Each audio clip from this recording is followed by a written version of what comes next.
Start the compression member.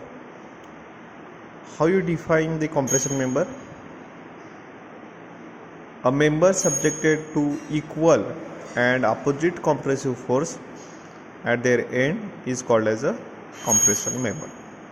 Equal and opposite compressive force means that here we can say that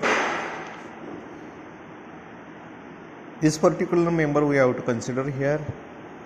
A force is acting on top side and bottom side, and these are the equals and opposite.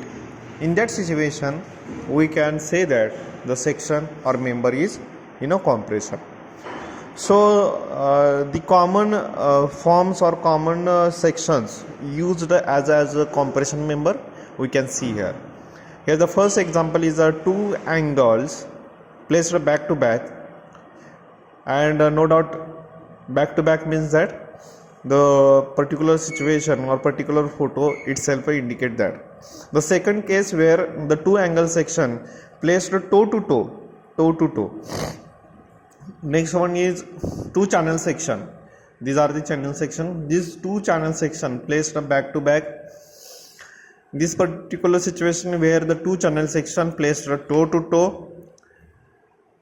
In some cases, the two angle sections are used as a compression member, and this is a particular arrangement where the four angle section are placed in such a way that they become one column to carry a compression load.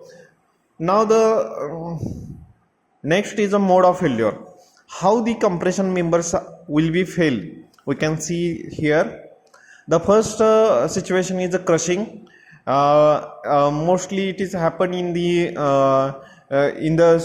section where the width and the depth is nearly about same. Means it's not a slender section. Slender means the length of the section is more than width, then it is called as a slender section. So in the case of the case number 1, the section will fail by crushing. And in the case of the slenderness section, means the length of the section is more as compared to the width. In that particular section we can see the failure in term of buckling. Buckling means we can see here the deflection along the length. The next terminology is effective length. Effective length is nothing but the distance or the length between the point of contraflexure. On the in the IS 800 1984 on page number 41-42 they define the various various support conditions. According to that various support condition, the length effective length calculation we can see on the page number 41-42. So no doubt this effective length is depend on the actual length and end condition of the member. We can see on the IS 800 1984, these are the various case. Now if you are considering the case number 1 where effectively held in the position and the restrain again rotation at the both ends, we can see here this particular section, this particular column section where the top end and bottom ends are fixed by at the both ends.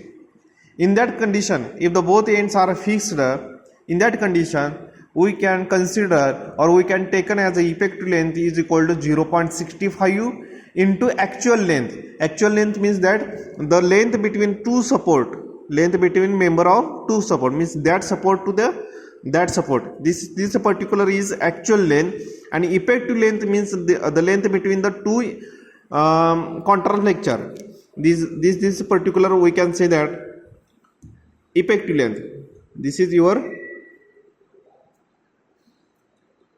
EL effective. This is your EL effective, and this is nothing but the actual length. This is nothing but the actual length. So actual length is distance between the two supports and the effective length is the distance between two contraflexure. Likewise, we can see on page number 41, 42, 43, these are the different case where we find out their effective length. So here this particular support is a hinge support and this particular support is a fixed support. If the both, in the case number 1, if the both ends are fixed, L effective is equal to 0.65 into L. If the both ends are one end is a hinge and another end is a fixed, L effective is equal to 0.80 into L. The next condition is that both ends are hinge, the L effective is equal to actual length, means 1 times of actual length. Similarly, we can see one more thing here, where one end is fixed and another end is a free. There is no any support. So one end is a fixed, another end is free. In that situation, L effective is equal to 2 times of actual length. So these are the different cases we can see in IS 800 1984 on page number 41, 42. We can refer from the IS code. So concept is that effective length is nothing but the length between the two contraflexure, and we can observe on the page number 41, 42 IS 800 1984. Next terminology is slenderness ratio.